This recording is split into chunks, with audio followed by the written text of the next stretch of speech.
have valence. Who remembers valence? Unmute and tell us. What is valence of emotions? I'm doing a small quiz.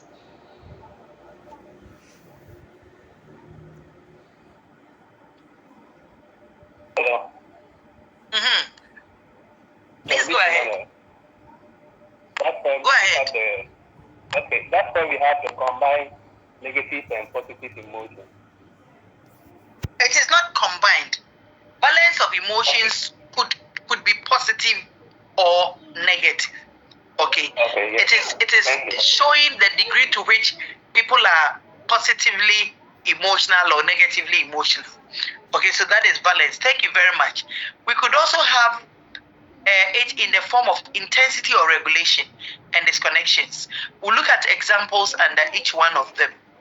So emotional valence disturbances can involve pleasant or unpleasant emotions, as well as too much or too little of these emotions. So for example, some people who have depression will have limited experience of pleasure. Okay, you can't be depressed and have a positive emotion. Usually it is an unpleasant emotion. So limited experience of pleasure or no pleasure at all. That is an example of emotional balance. Okay. In mania, somebody with mania, you could have a high level of pleasure. Okay, that is bipolar is depression at one point, mania at one point. Okay, so in mania, they could have excess pleasure. And that is why I said that this excess pleasure may have no limit. They can go extent with this pleasure. Then excessive fear in panic disorder, like I mentioned, you are in the house, you have been told that you are going to make a presentation. The fact that you are going to make a presentation sparks so much anxiety in you that the day happens and then you go blank. That is excessive valence or excess in a negative emotion. Okay, so I've talked about mania. Now with emotional intensity or regulation, we are talking about how emotions are regulated or how intense an emotion is. And they are defined as over or under regulation of both pleasant or unpleasant emotions. So for instance, we could have, when we have mania, somebody has mania, that person could have excess or intensity in both pleasant and unpleasant emotions. Okay, so euphoria, excitement is so high, but they easily get angry. If somebody has mania and so excited, the least thing, they are angry and they are throwing tantrums all over. Okay, so that is an emotional regulation disturbance. They are unable to control the euphoria, the excitement, and they are also unable to control the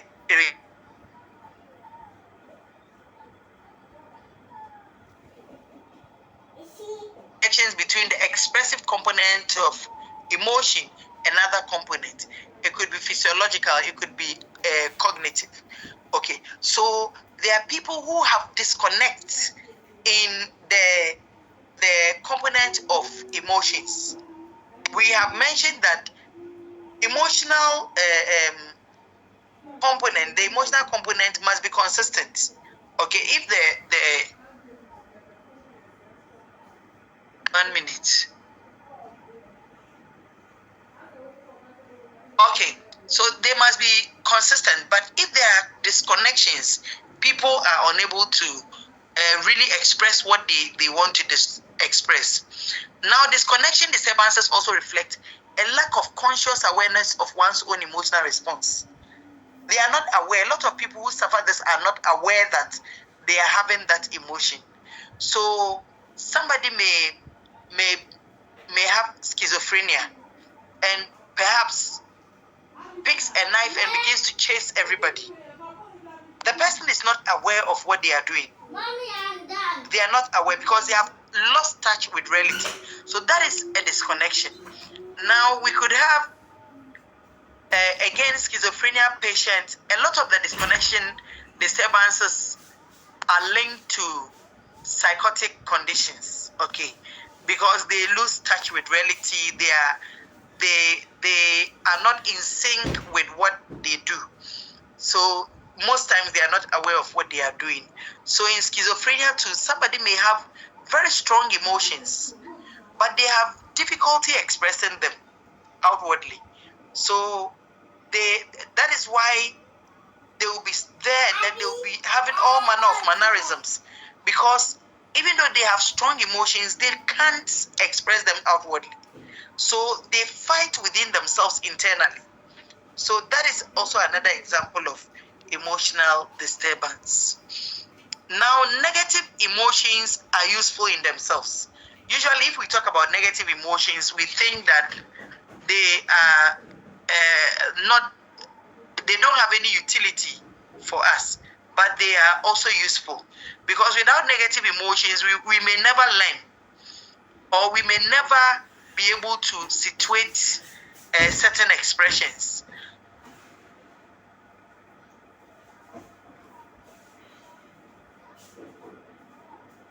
Or attacking. So we have, you did biological psychology last semester. So you have the fight or flight. Okay, so if there is a negative emotion, for instance, you have seen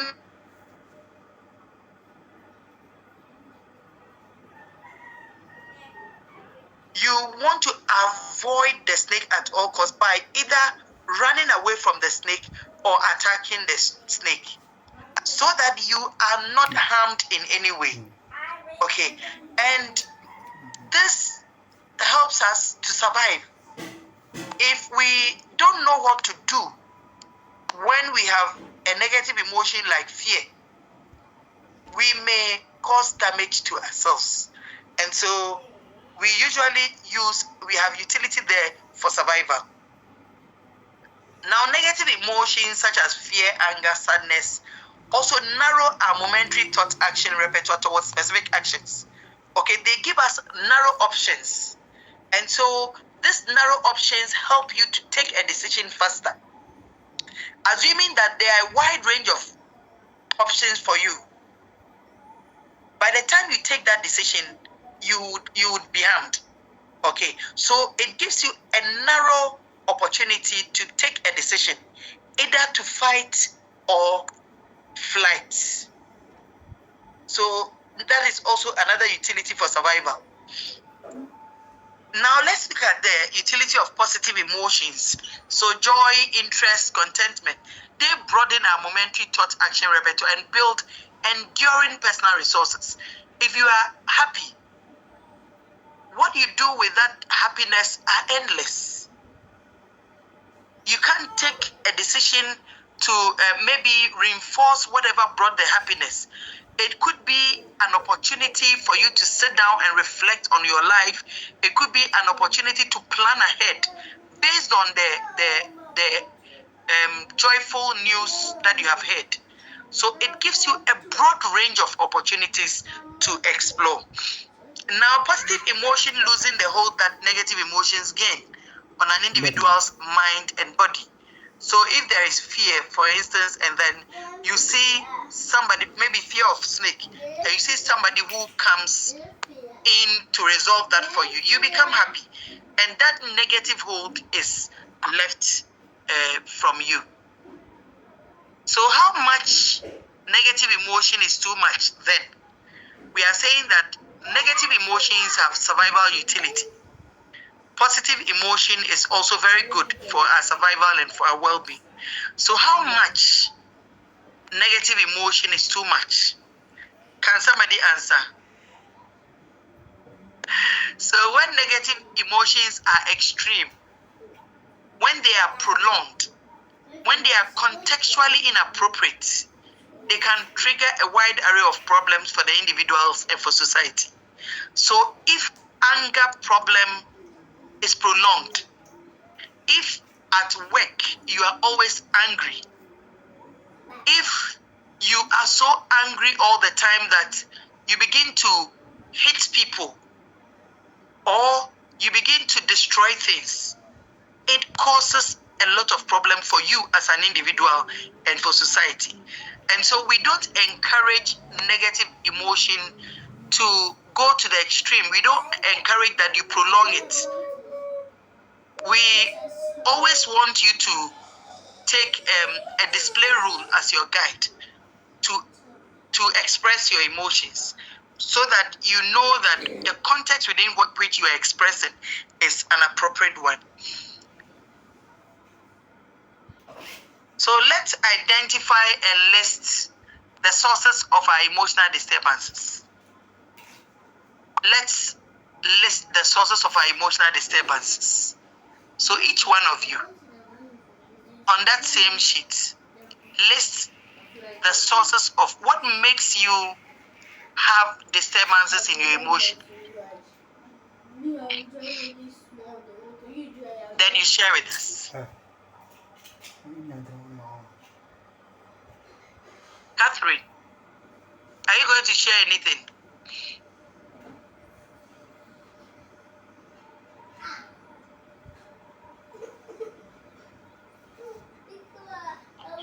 Yes, Doc, I wanted to ask that the diagnosis for the emotional disturbances. How do we diagnose emotional disturbances? Okay, so we are not diagnosing here. Okay, we are not diagnosing here. But if you have emotional disturbance, you know. If somebody is displaying emotions inappropriately, you know, because society have display rules. We all expect some expression of some emotions within a context.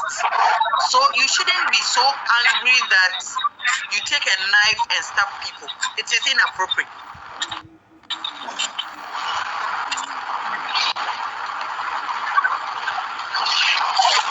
Identify. Klenam Jakpasi. Hey, some of you are difficult to deal with. If you come in, just mute. Oh. So, Catherine, are you okay? So, it is not about diagnosis, but it's about your observation of yourself.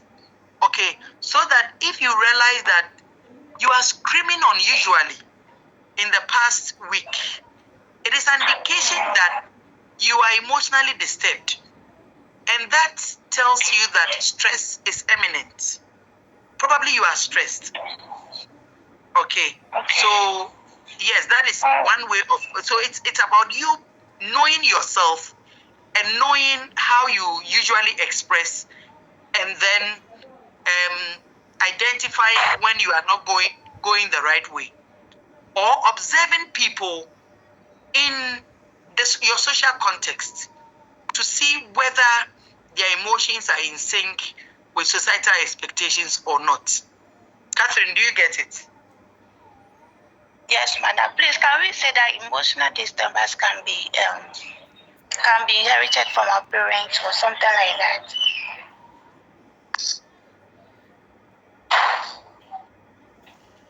Usually, you see, when we talk about emotional problems, we look at both the nature, okay, but most times research will suggest that usually it is nature. So that if you see your parent always fighting, there's a tendency that you would develop that attitude towards anger. Okay, you see that your parents are always angry, they take sticks and chasing each other. Definitely, that will be your way of life. Okay, so we don't usually pay so much attention about the nature, but the nature. A lot of people learn from society or from the people they closely relate with. Okay, because they normalize them. They normalize anger, they normalize sadness and the likes. Good. Thank you very much. Wisdom, have you been able to list or identify some of the sources of your emotional disturbance? Yes, please. Okay, Thank you. we are all yes. I am a servant of God, and I don't know if I should say it's a gift. Anytime there is a problem somewhere that I don't know, I will be disturbed. There will be no peace within me. Sometimes I have to start praying. If I pray, I didn't get where the problem is, then I have to start calling my siblings, calling them, and through the call, sometimes I know where the problem is. And sometimes immediately I started praying, then I'll be able to identify where the problem is. But until that problem is identified, I will never be free. Sometimes it can take me like 1 week. And when it happens like that, those around me, they are in trouble because I don't give attention to anybody, and the way I behave in the house changes because I'm emotionally disturbed. Thank you. Servant of God, are you a prophet? Yes, I have the gift, but not yet developed. You are not in the office of the prophet. Okay, Exactly. so that could be discernment. Okay, now I'm also going into the spiritual realms. That could be discernment. But just a word of caution. You know, the same Bible tells us that be anxious about nothing. Once you know that if I begin to have this feeling, it means that there's something wrong and I need to find out. You just have to relax. Okay, relax and trust the process you go through. Okay, otherwise, you realize that people will be affected, like you yourself have said. People will be affected, and after you have found the problem, you have also created new ones. Wisdom, do you get it? So I'm showing you how you have to deal with the source of your disturbance. Okay, thank you very much. Welcome. No. Okay, Ima, let's hear from you. Okay, madam, sometimes the environment can give you emotional disturbance. The environment we find ourselves, which is the major one we talk about earlier. Oh, Ima, I said you, I didn't say me. I thought, okay, madam, I mentioned one environment, family environment. Your environment, okay. Yes. Your environment. What specifically about your environment? Well, as the environment you find yourself in, sometimes if you don't live in saying me. No. I mean, okay, so sometimes the environment in which we find ourselves in. You don't want to personalize this. Say that sometimes the environment I find myself in, so that I will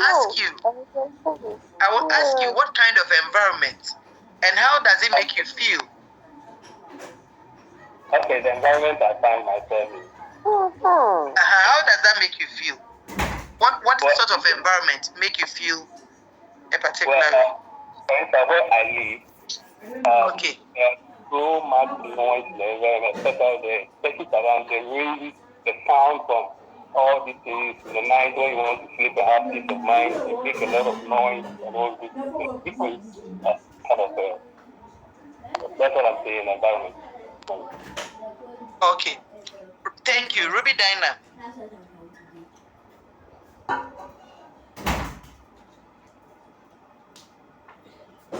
Thank you, madam. Ruby Dinah, yes. Yeah, go ahead. Sicknesses. Sometimes, okay. Yes. Let's say you are someone who is always strong, who used to be very strong, and then all of a sudden, a sickness will just come, knock you down, and then to bring you down totally. Yes. Thank you very much. Thank you. Very, very, very true. Sewa, are you a Dutch?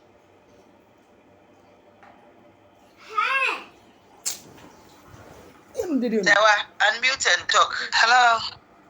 Sewa, are you a Dutch? You are a Dutch. Or you are lost. Go ahead with your submission. We'll talk about that one later.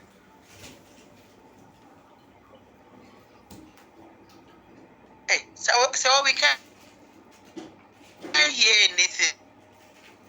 Okay, Sewa is not ready. Priscilla. Hello, madam. Please, can I? Sorry. So, I wanted to say that. Sorry. Many years ago, I was attacked by armed robbers in the house, and as a result of that, anytime I hear gunshots anywhere, or I even see a gun, because I was shot at. So, anytime I see a gun, a particular one, the AK-47, Yes. I begin to get scared. I get panics, attacks, and all of that. Even when I hear that there's a gunshot in the area or any form of attack somewhere, it really affects me so much. Okay, so that is trauma. But Sewa, you need to seek professional support. Okay. Okay. So let's talk behind the scenes. That is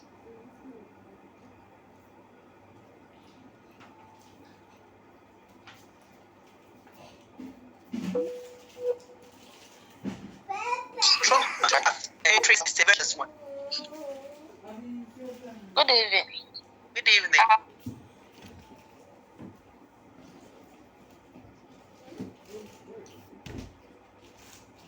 Hey, afternoon, Priscilla.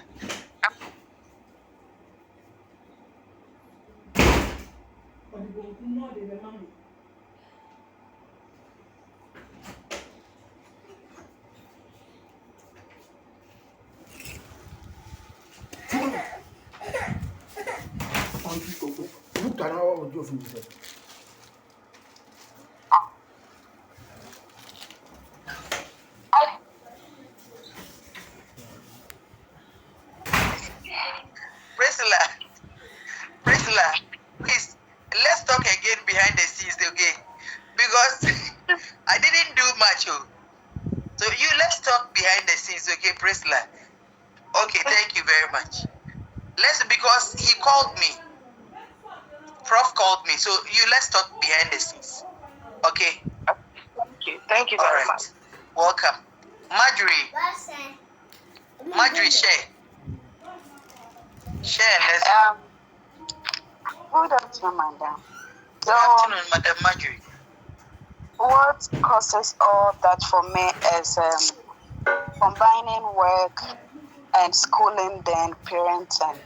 It's so stressful. It can change my mood at any time. There are times I don't stay with my daughter. She's with my mom. So whenever my mom calls and she's like, oh, she's not feeling well, I can be at lectures and I'll see my mom's call. Then I get this step. I'm not able to concentrate again when I'm told that. So it changes my mood. So I'm able to see her, then attend to her and everything is okay before I can be alright. Sometimes when she's sick, you see me crying. At the hospital, I'll be crying. Like, it changes my mood for the whole period.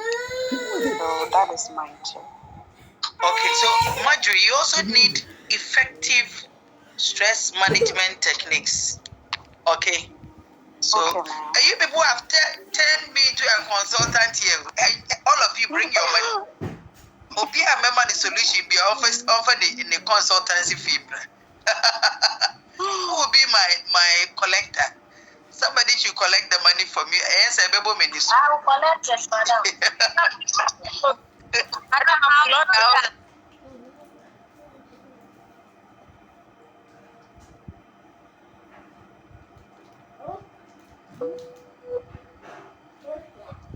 Anyway, let's go ahead.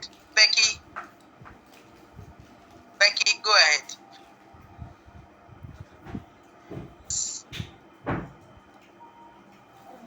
Okay, Becky is ready. Becky, let's hear you. And then we continue. I'll come back and take the rest. Becky, are you speaking? Hey, Becky. Assemble. Francis speaking. Francis, go ahead. Madam, good afternoon. Good afternoon. Yeah, madam, I think sometimes cheating or an unfair treatment can also cause emotional disturbances.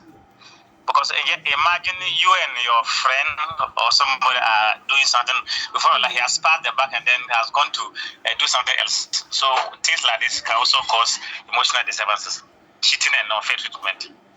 Francis, are you speaking from experience? It's okay. Don't answer. Let's go. But it's very true.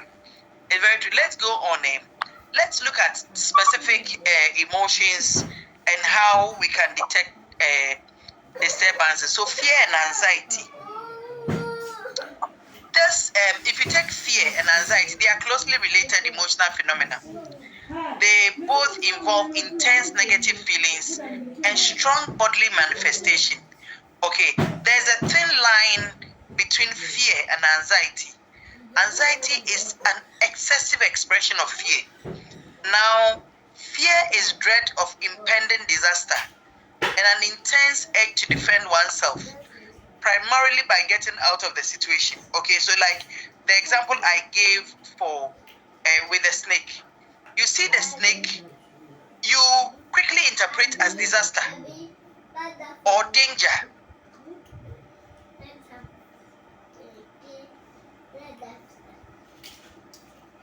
So those who fear women, like Francis just said,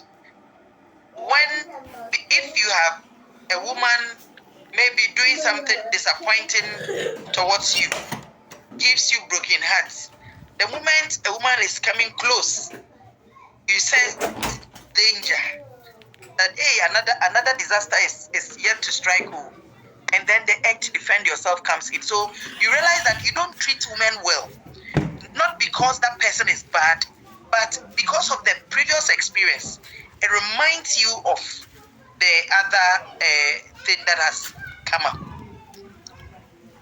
So fear encourages avoidance. So that is why you avoid the woman. And in the absence of restraint, fear supports action or flight.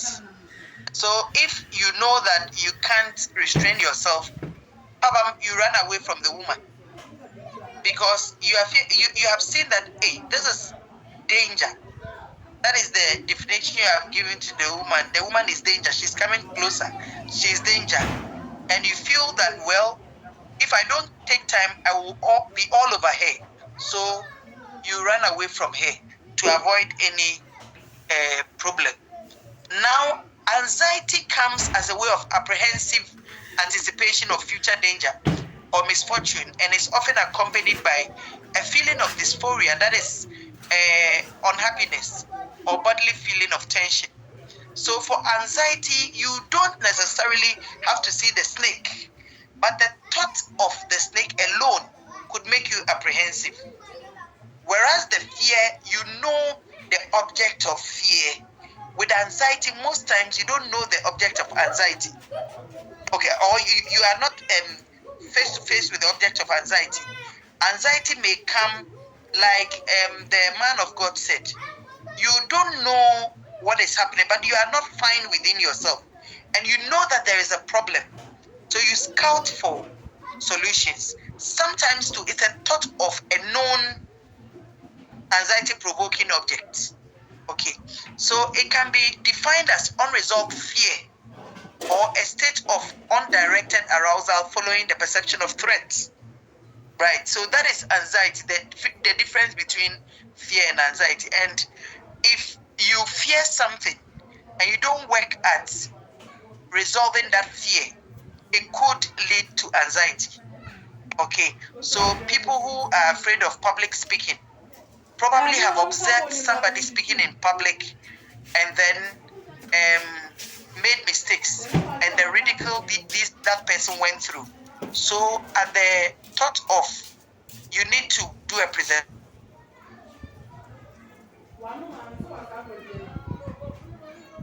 yes, it could lead to anxiety. Now let's see sadness and depression. Sadness is usually associated with a loss. Okay, if you lose an opportunity, you lose a relationship, you lose an object that is dear to you, you are likely to have a sadness. It motivates searching for what is lost. Okay, especially if it is possible for you to pursue, and it is not found. And if it is not found, seeking a replacement. Okay, so I think it is this week I chanced upon a reel.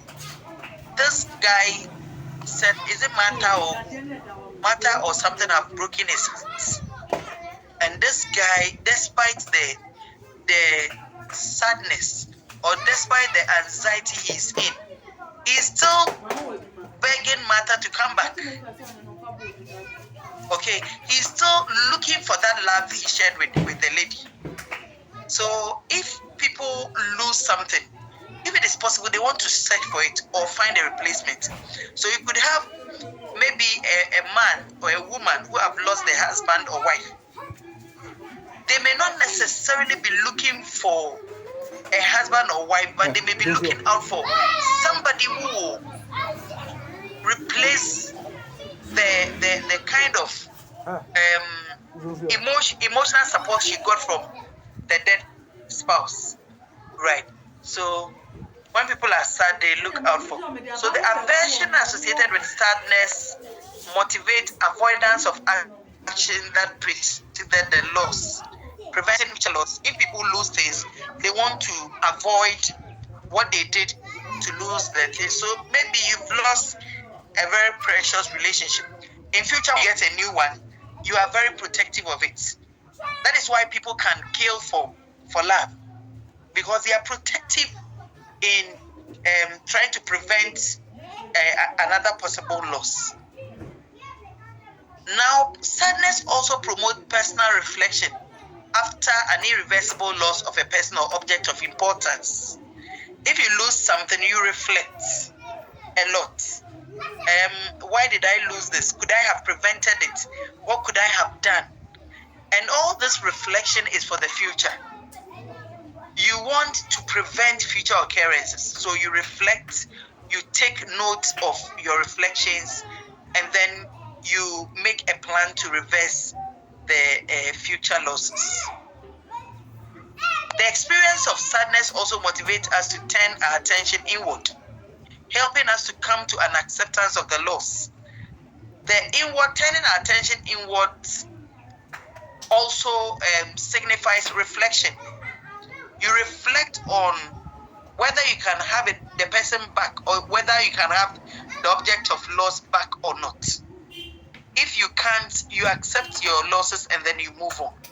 If you can, you strategize on how you can be able to achieve that again.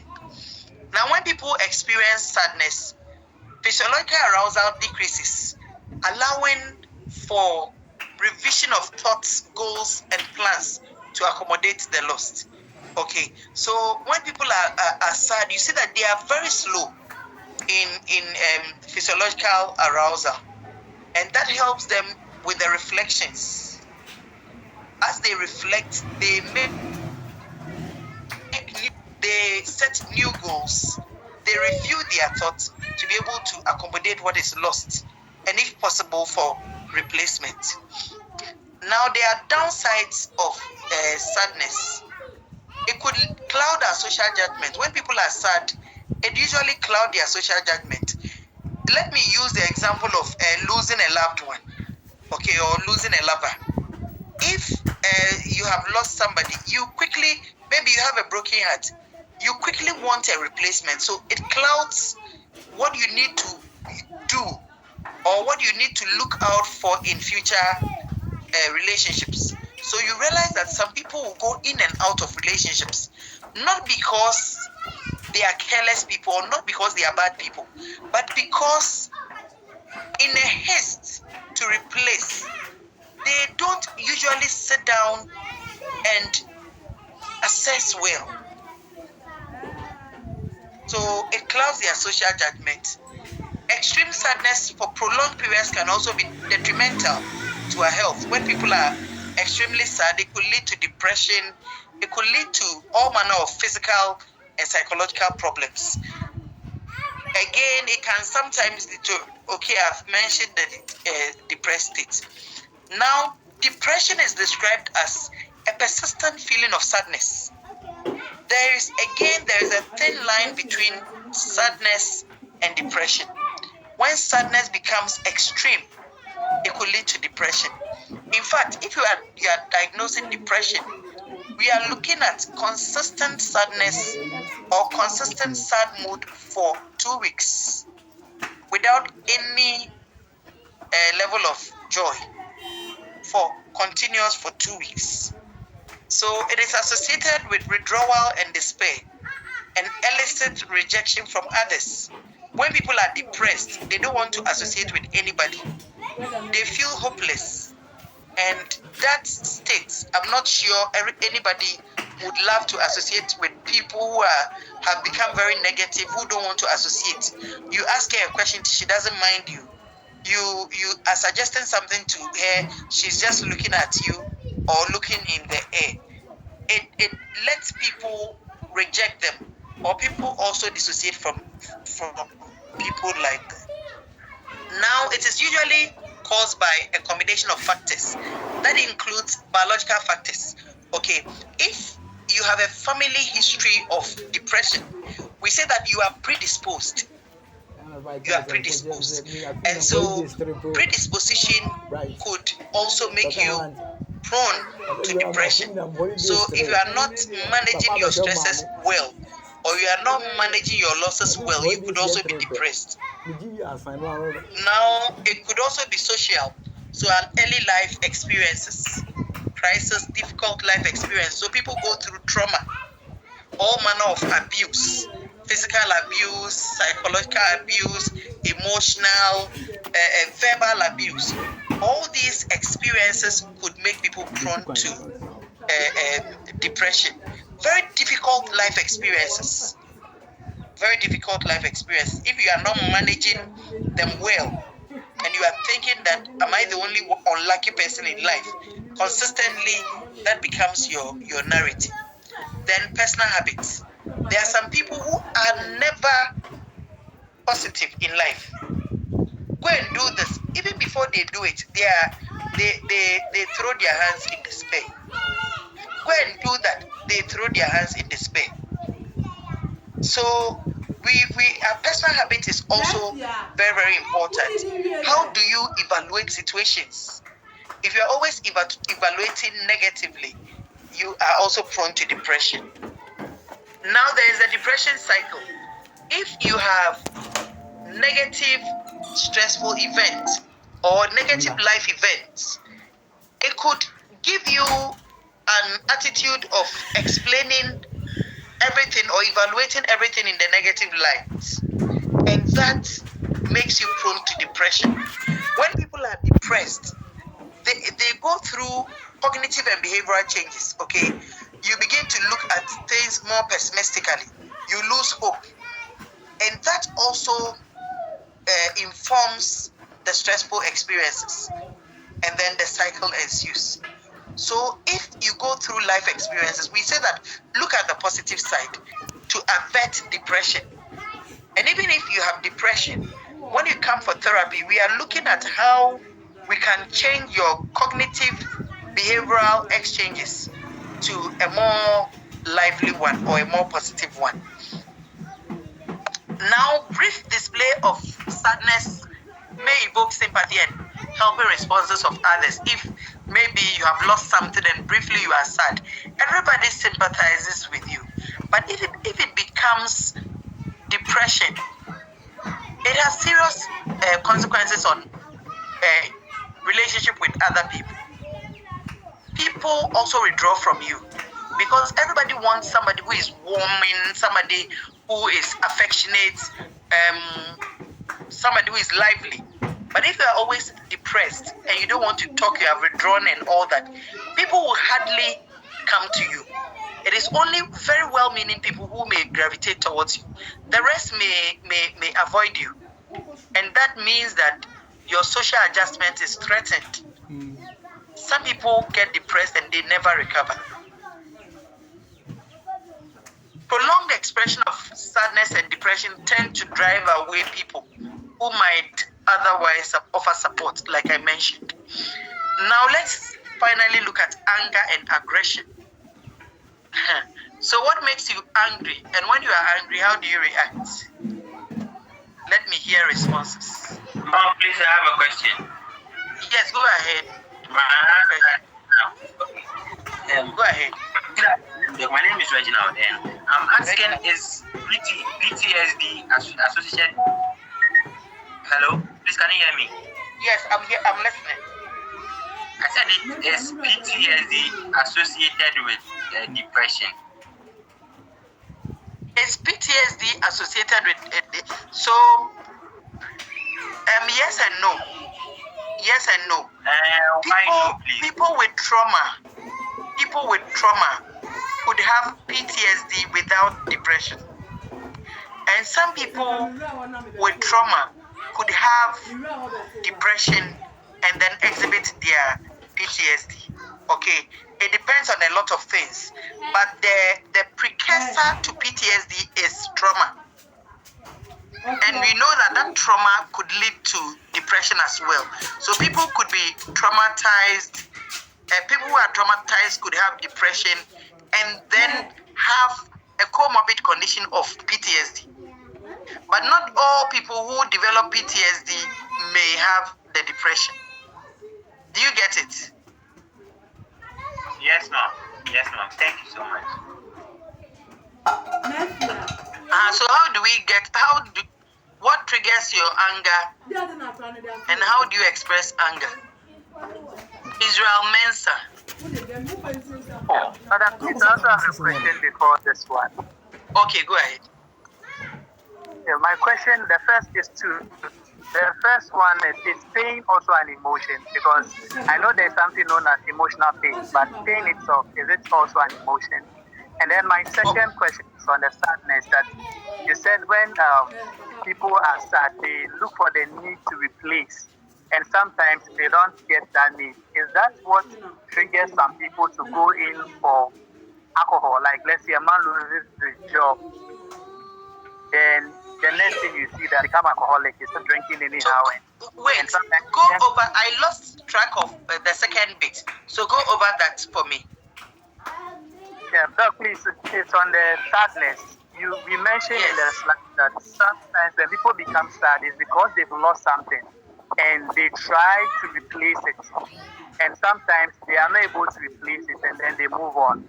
So I'm asking that, could that also be the reason why when some people lose their job, like certain men, when they lose their job, then they tend to, enter into bad behaviors as a form of replacement, like drinking or abusing substances? Could that also be a reason?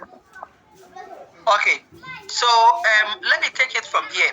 You see, taking in alcohol may not be replacing what is lost. It is usually a way of coping. Usually, when people are that sad and they want to cope, alcohol and other substances numb the feeling temporarily. It numbs the feeling, and as the feeling is numbed, they are okay until they get out of the alcohol and then they realize that there is another problem. So alcohol may not necessarily be a way of replacing, but it may be a way of coping. Okay. Pain in itself, when people are in pain, it may not necessarily be depending on how you are looking at it. The pain itself may not be an emotion, but it may evoke an emotion. Okay, so the pain itself may evoke a certain emotion in you. Okay, good. Thank you very much. Can we go on? Yeah. Hello, madam. Please, can I ask a question? Please go ahead. You made mention of the fact that some people have depression and they never recover. And my question is based on that.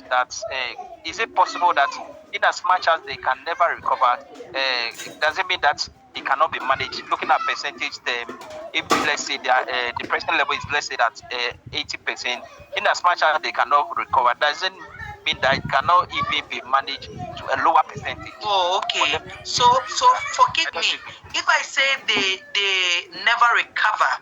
I don't mean in terms of treatment. Okay, I mean that some people get depressed and then they don't return to who they used to be. That's what I meant. Okay, but for recovery, a lot of people recover from depression. A lot of people recover with medication and psychotherapy, people recover. But I use that to mean that they never return to who they used to be. Okay, so pardon me for not explaining that well. And thank you for bringing that to my attention. Thank you and God bless you. Okay, amen. So I asked, what triggers our anger, and how do we react when we are angry? Cecilia, go ahead. Unmute and go ahead.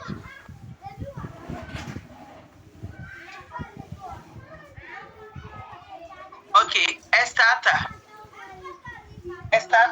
go ahead.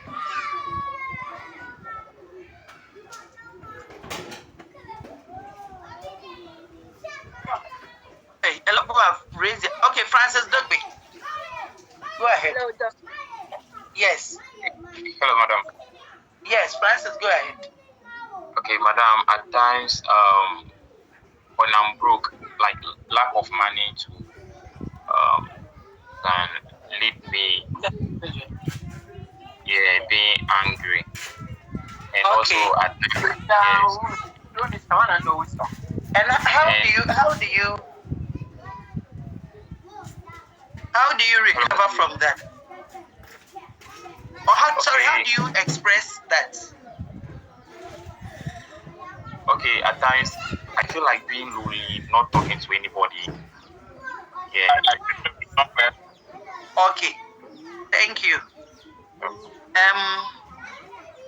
Jeffrey Akako. Jeffrey, let's hear from you. Okay, hi. Yes. Go ahead. So, one can get angry as having things going your way. Yeah. So, for example, let's say you lose someone, right? Personalize it, eh? Okay, let's say I lose someone. I lose someone. That's the way I lost my mom like last year, right? Sorry. Thank you. When she fell sick, I was hopeful that she was going to survive and everything. Yeah. But then she didn't. So I got angry at the fact that I had hope that she was going to survive, but then she didn't. Yeah. So in that way, I actually got angry. As in, you get angry as in everything you believed in didn't work out your way. Yes. Yes. So I get you. Thank you very much. Thank you. Okay.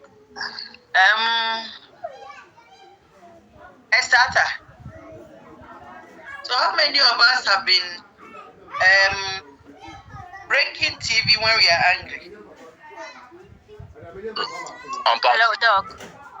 Yes, go ahead. In Africa. Doc, please. I wanted to say something in the beginning of the lesson, but I think I need some help.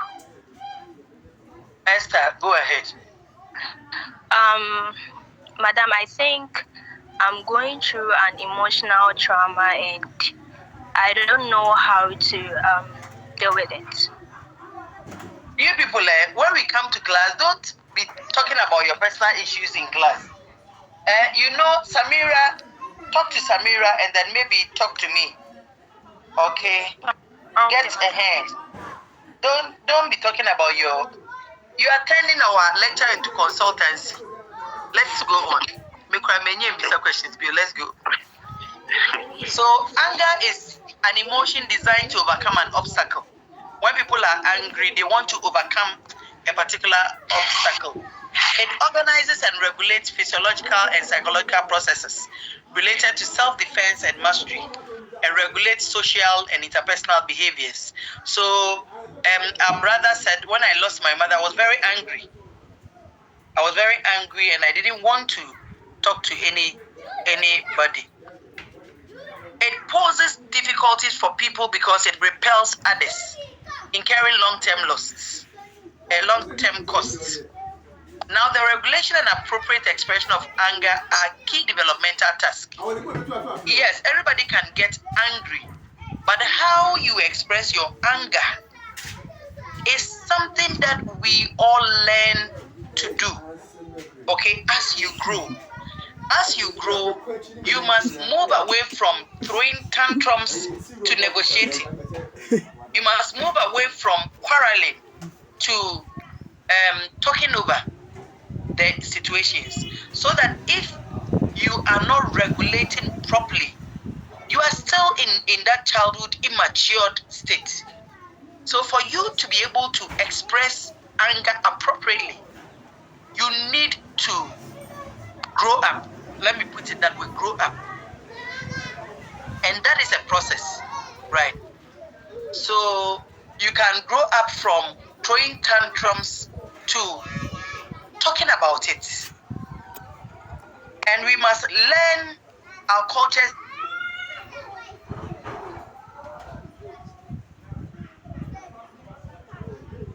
So in display rules, we are looking at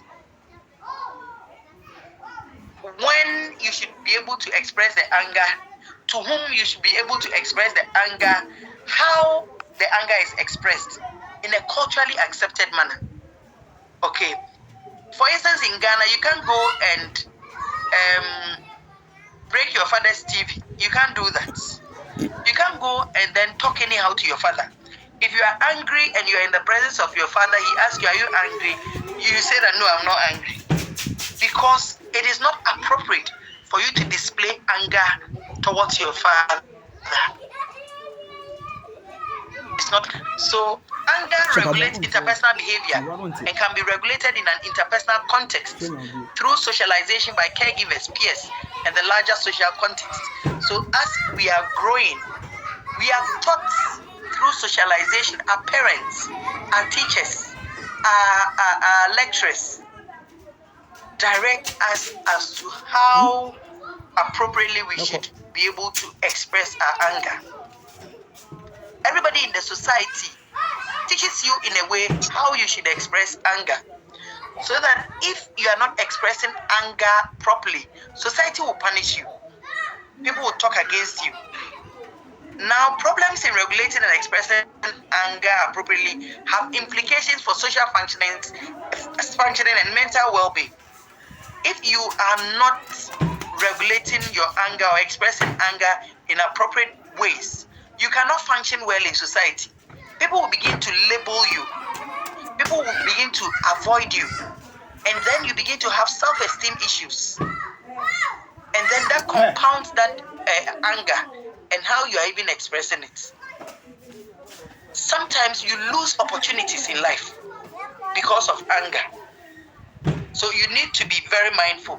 Sometimes when people go for interviews, they just trigger a situation to see how you react. If you go and disgrace yourself, it is up to you. Right? Usually, anger is a precursor to aggression. People who do not manage anger properly aggress on others.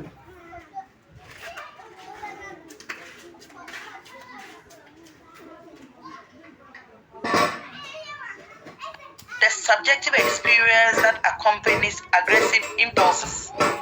Okay, when people are aggressive, it is anger that fuels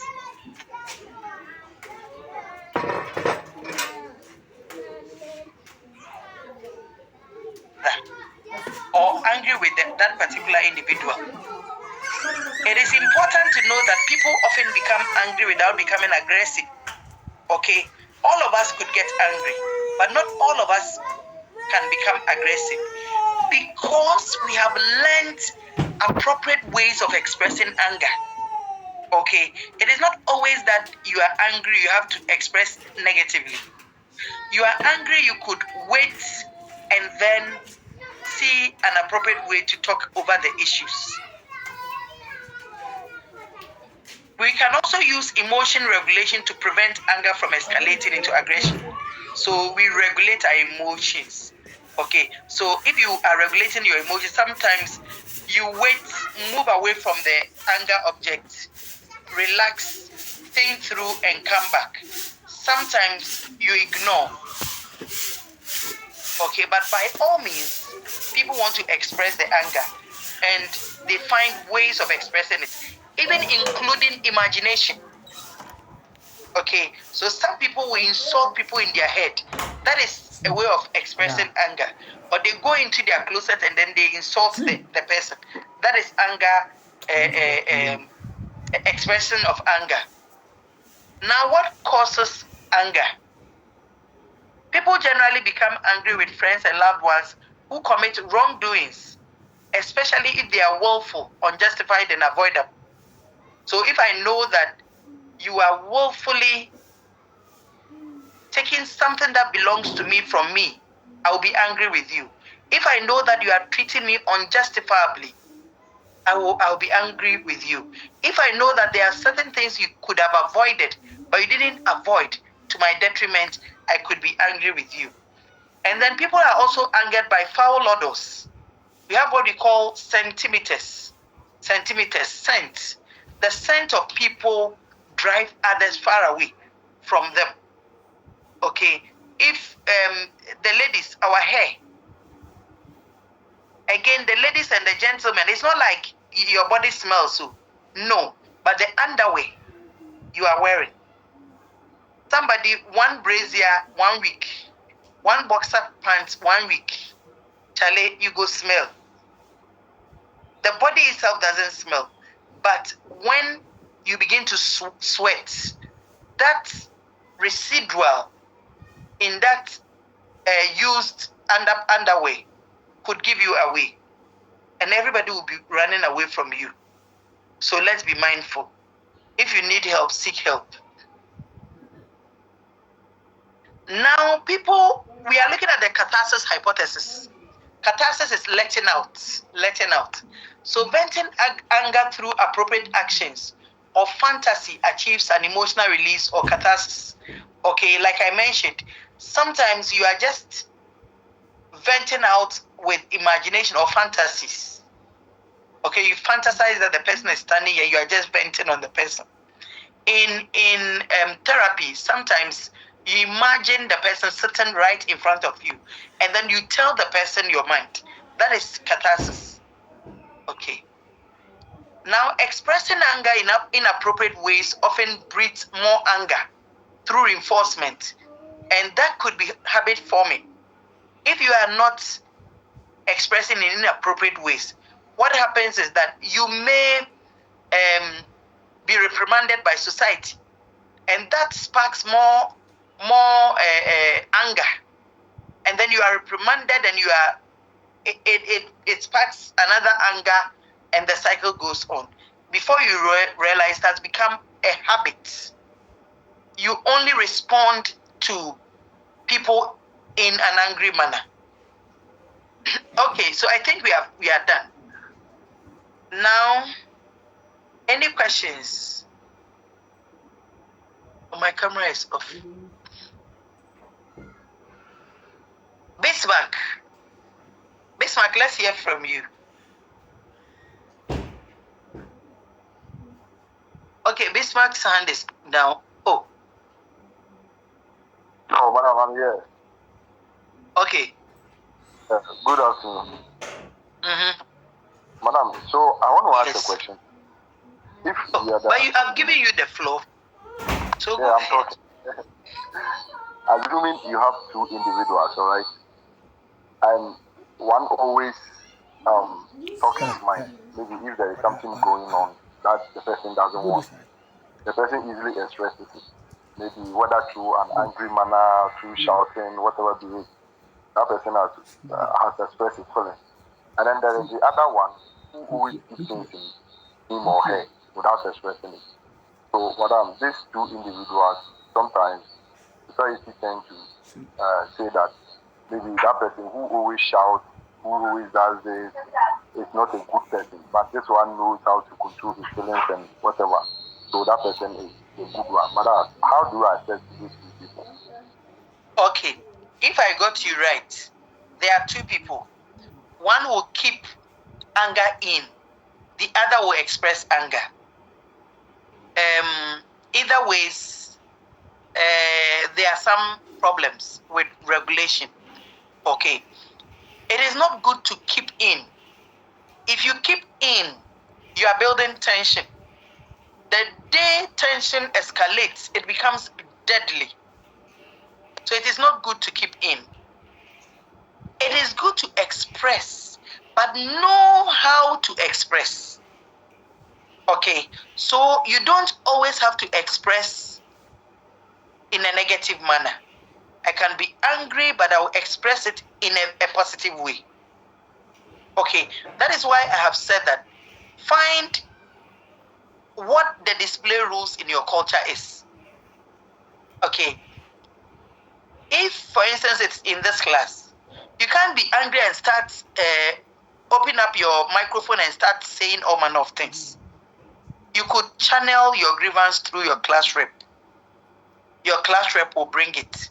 Will find amicable ways of resolving it. You could write on a paper and give to the person without necessarily sounding angry. Okay, why are you angry? You are angry because you are not satisfied with the situation. And that is what you have to address. You don't have to address the individual who has done that. That person is not all bad. There is good in everybody. The person may have good intentions, but your interpretation may not be as good as the person's intention. Okay, so there is the need for you to find appropriate ways of expressing. Thank you.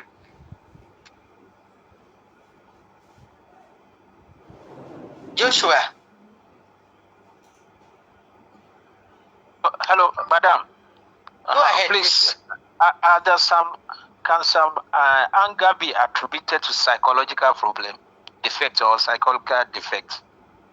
The way some people express their anger, could we say that this is not normal, but it's like due to psychological, maybe it's a mental or something defect which needs to be addressed? Yes, so something like self-esteem issues could reflect in how you are expressing anger. Okay, and definitely when some people are in distress, patience is not there. So when people are in psychological distress, they may express negatively. So definitely there is a link between the two.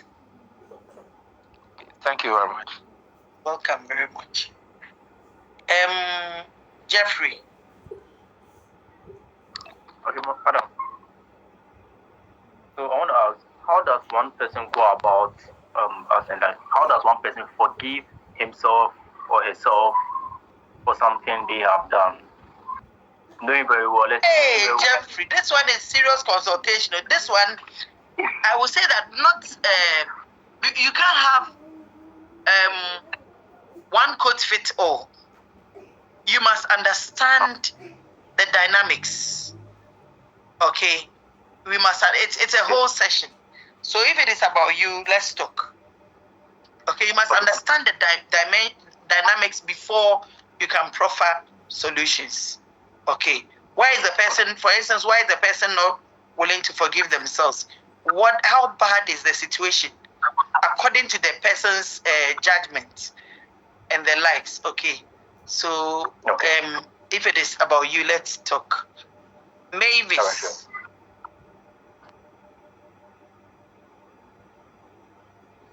Mavis.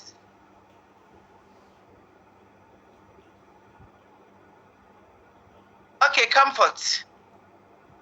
Hey, Comfort Okodi. Comfort, it's a mistake, madam. Doc, go ahead. Doc, please, is it appropriate for someone to get angry and then venge it on someone who knows nothing about? Like, for example, an instructor or a teacher gets angry at home. Then upon going to school, the children who knows nothing about, then the least question the student asks, then she or he starts to venge the anger on the student who knows nothing about it. Comfort, what do you think? I think it's not right because the person that... So why are you asking? Comfort, so why are you asking? Hey, Connie. It's not right, so why? It is called displacement. But all of us cannot be you. all of us cannot be you. All of us can. People are different, and people have different resources for coping. So don't expect everybody to be like you. If you do that, that is the beginning of conflict. So you understand people from where they are coming, and then if there is support to give them, or if there is suggestion for support, you give them. Okay, great. Yes. Thank you. Welcome. Can we close? I'm begging you. I have a meeting with UTAG. Okay, this is an unusual meeting. So we are having a wellness program, and I'm on the bill. So I need to sign in right now, and then have some preparatory meetings before we start, exactly at 3. So please permit me to leave. Samira, please get in touch and let's think of our next meeting. Okay, I'm very grateful. Bye bye. Bye bye. Carry on. Madam. Bye.